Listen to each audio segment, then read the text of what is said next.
Si vous remarquez dernièrement des chevilles gonflées, des chaussures plus serrées en fin de journée ou des marques profondes laissées par les chaussettes sur votre peau, je veux que vous soyez très attentif, car aujourd'hui vous allez comprendre quelque chose qui pourrait complètement changer votre façon de voir ce problème. Beaucoup de personnes de plus de 60 ans vivent avec l'inquiétude que ce gonflement signifie automatiquement un grave problème cardiaque ou rénal. Et oui, cela peut parfois être le cas, mais dans un très grand nombre de situations, la véritable cause est tout autre et il existe des solutions. Je suis le docteur Gabriel Menat et depuis des années, je reçois en consultation des hommes et des femmes angoissés parce qu'ils ressentent des jambes lourdes, des pieds gonflés et une sensation constante de pression au niveau des chevilles.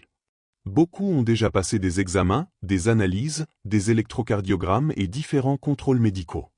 Et lorsque tout semble normal, ils rentrent chez eux perdus, convaincus qu'ils devront vivre ainsi pour toujours. Je me souviens particulièrement de Martha, une patiente de 72 ans qui m'a dit une phrase que je n'ai jamais oubliée. « Docteur, j'ai l'impression que mes jambes se remplissent d'eau à la fin de la journée. » Son cœur allait bien. Ses reins aussi. Pourtant, chaque soir, ses chevilles semblaient doubler de volume. Ce que nous avons découvert ensuite, c'est que le véritable problème ne venait pas du cœur. Il venait d'un système du corps dont on parle très peu et qui devient beaucoup plus lent avec l'âge, le système lymphatique. Et c'est précisément de cela dont nous allons parler aujourd'hui. Je vais vous expliquer simplement ce qu'est la lymphe, pourquoi elle peut provoquer des gonflements après 60 ans et quelles habitudes pratiques peuvent vous aider à améliorer le drainage naturel de vos jambes depuis chez vous, en seulement quelques minutes par jour. Restez avec moi jusqu'à la fin, car comprendre cela peut non seulement vous aider à réduire la sensation de lourdeur et l'inflammation, mais aussi à marcher plus confortablement, mieux dormir et retrouver des jambes plus légères. Il y a quelque chose d'important que j'ai appris après plus de 20 ans à accompagner des patients. La médecine moderne fonctionne très bien face aux urgences, aux crises et aux maladies aiguës.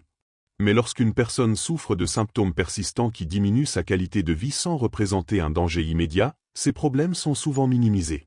Et cela arrive très fréquemment avec les chevilles et les jambes gonflées chez les personnes âgées. On vous dit que c'est l'âge. Qu'il faut marcher davantage. Surélever les jambes. Boire plus d'eau. Et même si ces conseils peuvent aider un peu, bien souvent personne ne prend le temps de vous expliquer ce qui se passe réellement à l'intérieur de votre corps. Lorsqu'une personne consulte pour des chevilles gonflées, les médecins suivent généralement des protocoles très précis. On vérifie le cœur, la tension artérielle, les reins et la circulation sanguine. Et c'est normal, car certaines maladies importantes doivent être écartées en priorité. Mais il existe un détail fondamental que l'on explique rarement. Il y a une énorme différence entre un organe malade et un système qui fonctionne simplement au ralenti. Et c'est précisément là que le système lymphatique entre en jeu. Imaginez un instant qu'à l'intérieur de votre corps existent deux grands réseaux de transport. Le premier, tout le monde le connaît, le système circulatoire. Le cœur pompe le sang transporte l'oxygène et les nutriments, puis revient vers le cœur. Mais il existe un autre réseau beaucoup moins connu et pourtant essentiel. Une sorte de système interne de nettoyage et de drainage chargé de récupérer les liquides en excès, les déchets cellulaires et certaines substances que le corps doit éliminer. Ce système, c'est le système lymphatique. Et voici la différence la plus importante. Le système lymphatique n'a pas de pompe puissante comme le cœur. Il dépend presque entièrement des mouvements du corps pour rester actif. Chaque fois que vous marchez, pliez les jambes, montez des escaliers ou contractez simplement les muscles des mollets, vous aidez la lymphe à remonter. C'est un mécanisme comparable au fait de presser doucement un tube pour faire avancer ce qu'il contient. Et comprenez bien ceci, car c'est là que se trouve la clé du problème. Avec les années, beaucoup de personnes deviennent moins actives physiquement. Non pas par choix. Souvent, il y a des douleurs aux genoux, la peur de tomber, la fatigue, la perte de force ou simplement un mode de vie devenu plus sédentaire. Et lorsque le corps bouge moins, le drainage lymphatique ralentit. La lymphe commence alors à stagner. Et quand cela se produit, le liquide s'accumule surtout dans les parties les plus basses du corps, chevilles, pieds et jambes. C'est ainsi qu'apparaissent le gonflement, la sensation de lourdeur et cette tension désagréable dans la peau en fin de journée. Et je veux vous dire quelque chose d'important, cela ne signifie pas que vous devez vous résigner. Le système lymphatique réagit très bien à des stimulations simples lorsqu'elles sont pratiquées avec régularité. Avant de continuer, dites-moi dans les commentaires depuis quel pays ou quelle ville vous regardez cette vidéo et quel âge vous avez. J'aime vous lire, car cette chaîne est pensée précisément pour des personnes réelles qui souhaitent mieux comprendre leur santé et se sentir accompagnées dans ce parcours. Et si vous connaissez quelqu'un qui souffre de jambes lourdes ou de chevilles gonflées, partagez cette vidéo avec lui. Vous pourriez l'aider bien plus que vous ne l'imaginez. Il existe plusieurs facteurs qui rendent le système lymphatique moins efficace après 60 ans. Le premier est la perte naturelle d'élasticité. Comme la peau ou les artères, les vaisseaux lymphatiques vieillissent aussi et deviennent moins performants. Le deuxième est la diminution des mouvements quotidiens. Beaucoup de personnes pensent être encore actives, mais par rapport à il y a 20 ou 30 ans, elles passent beaucoup plus de temps assises. Plus de télévision, moins de promenades, moins d'escaliers et moins de mouvements en général. Le troisième facteur est le manque d'hydratation. Et cela surprend énormément mes patients. Avec l'âge, la sensation de soif diminue. Beaucoup de personnes boivent moins d'eau simplement parce qu'elles n'en ressentent pas le besoin. Mais lorsqu'il manque d'eau, la lymphe devient plus épaisse et circule moins bien. Autrement dit, boire trop peu peut aggraver la rétention d'eau. Et il existe encore un autre facteur très important, la chaleur. Pendant les périodes de forte température, les vaisseaux sanguins se dilatent davantage, ce qui favorise l'accumulation de liquide dans les tissus. Si le système lymphatique fonctionne déjà lentement, cette accumulation devient encore plus importante. C'est pourquoi tant de personnes ressentent des chevilles beaucoup plus gonflées en été ou après être restées debout pendant de longues heures. Je veux maintenant faire une pause très importante, car certaines situations nécessitent réellement une consultation médicale rapide et ne doivent jamais être ignorées.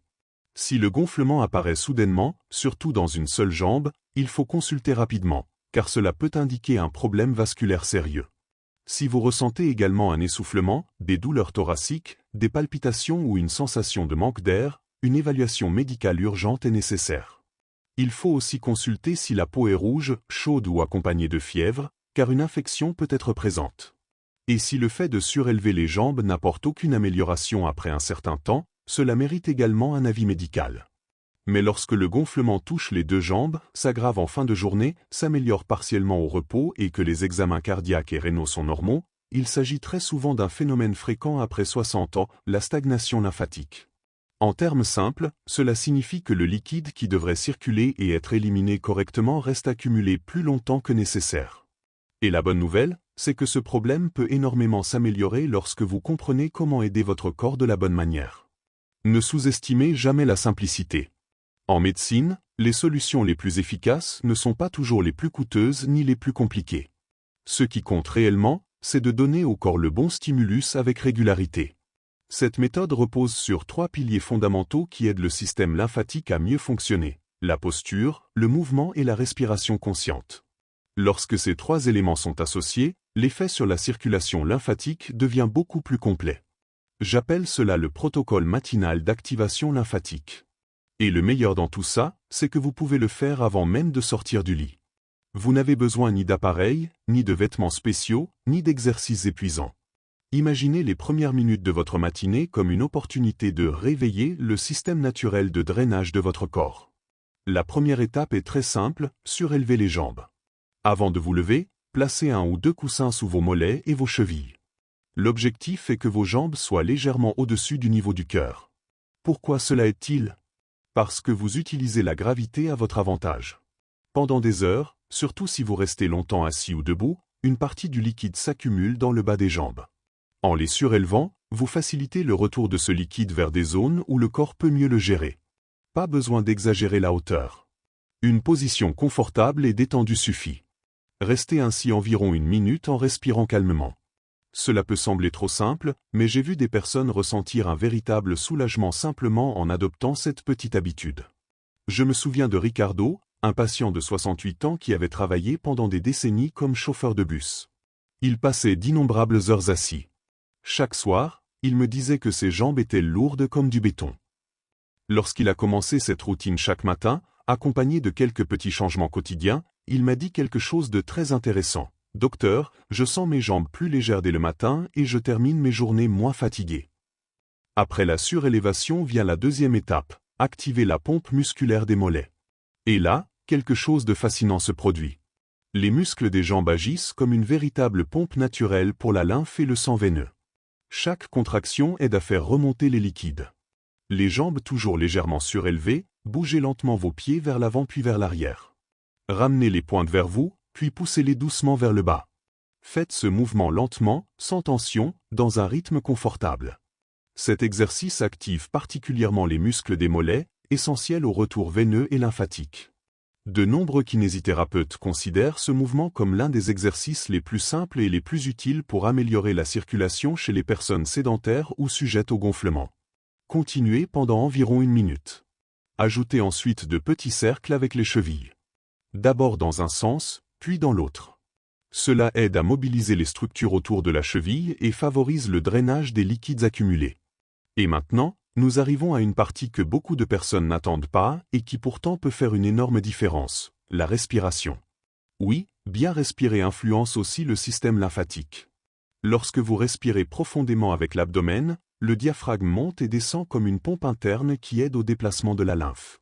C'est pourquoi tant de personnes ressentent un soulagement lorsqu'elles associent mouvement doux et respiration lente et contrôlée. Pendant que vous continuez à bouger les pieds, inspirez lentement par le nez. Sentez votre abdomen se gonfler. Retenez l'air un instant, puis expirez doucement par la bouche. Le plus important n'est pas la perfection. Le plus important, c'est le calme. En plus d'aider le drainage lymphatique, ce type de respiration réduit la tension, l'anxiété et l'hyperactivité du système nerveux. Et cela compte énormément. Parce que le stress chronique peut aussi favoriser l'inflammation et augmenter la rétention d'eau. Après 1 ou 2 minutes de mouvement et de respiration, vous pouvez passer à l'étape suivante, le massage ascendant.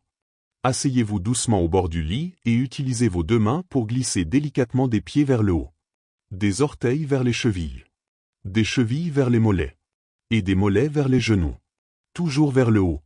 C'est important parce que les vaisseaux lymphatiques fonctionnent dans cette direction. L'objectif est d'accompagner le trajet naturel du liquide et non de le contrarier. Il n'est pas nécessaire d'appuyer fort. Au contraire, une pression excessive peut être inconfortable et inutile. Le système lymphatique se trouve juste sous la peau, donc un massage doux suffit généralement. Pensez à un mouvement lent, fluide et apaisant. Au total, cette routine ne prend que quelques minutes. Mais je veux être très clair avec vous. La clé n'est pas de le faire une seule fois. La vraie différence apparaît lorsque le corps reçoit des stimulations régulières chaque jour. C'est ainsi que fonctionnent la plupart des mécanismes d'adaptation et de récupération du corps humain. Il ne s'agit pas de chercher un miracle du jour au lendemain. Il s'agit d'aider votre corps avec constance. Et lorsque cela s'accompagne de certaines habitudes quotidiennes, les résultats deviennent souvent encore plus visibles. La première de ces habitudes est l'hydratation. Je sais que beaucoup de personnes âgées boivent moins d'eau parce qu'elles ressentent moins la soif ou craignent de devoir se lever la nuit. Mais un manque d'hydratation peut épaissir la lymphe et ralentir davantage sa circulation. C'est pourquoi je recommande souvent de commencer la journée avec un verre d'eau avant le café ou le petit déjeuner, sauf indication médicale contraire. Un autre point essentiel est d'éviter de rester assis trop longtemps sans bouger. Le corps humain n'a pas été conçu pour l'immobilité prolongée. Même quelques minutes de marche dans la maison, quelques mouvements des jambes ou le fait de se lever régulièrement peuvent aider énormément. Chaque petit mouvement réactive cette pompe naturelle qui favorise le retour des liquides. Il faut aussi faire attention à la chaleur excessive. Beaucoup de personnes remarquent que les gonflements empirent fortement en été. Et cela a du sens. La chaleur dilate les vaisseaux sanguins et favorise l'accumulation de liquide dans les tissus. Si vous avez tendance aux chevilles gonflées, essayez donc d'éviter les sources de chaleur directe sur les jambes pendant de longues périodes. Et il existe un autre aspect dont on parle encore trop peu, l'excès de sodium. Les aliments ultra-transformés, la charcuterie, les conserves et les produits très salés favorisent la rétention d'eau chez de nombreuses personnes. Cela ne signifie pas qu'il faut supprimer totalement le sel, mais il est important de prendre conscience de la quantité de sodium cachée dans certains aliments du quotidien. Parfois, de petits changements produisent de très grandes différences. Un autre conseil utile consiste à dormir avec les pieds légèrement surélevés. Pas besoin d'une inclinaison importante. Un petit coussin ou une légère surélévation peut aider le corps à drainer une partie du liquide accumulé pendant la journée. Et maintenant, je veux vous parler non seulement comme médecin, mais aussi comme être humain. J'ai vu beaucoup de personnes âgées vivre dans la peur lorsqu'elles commencent à remarquer des changements dans leur corps. Une simple cheville gonflée peut entraîner des nuits entières d'inquiétude et de pensées négatives. J'ai perdu ma santé. Je vais devenir dépendant. Il doit y avoir quelque chose de grave. Et lorsque personne n'explique ce qui se passe, l'esprit imagine presque toujours le pire. C'est pourquoi je pense que comprendre son corps est aussi une manière de retrouver de la sérénité. Quand vous comprenez ce qui peut se produire et quelles actions sont à votre portée, vous cessez de vous sentir totalement impuissant. Et ce changement émotionnel a lui aussi un impact énorme sur la santé. Parce qu'une personne qui comprend son corps prend souvent davantage soin d'elle-même, bouge plus, respire avec moins de peur et participe activement à son bien-être. Cela transforme complètement la relation au vieillissement. Il ne s'agit pas de lutter contre votre corps. Il s'agit d'apprendre à l'aider.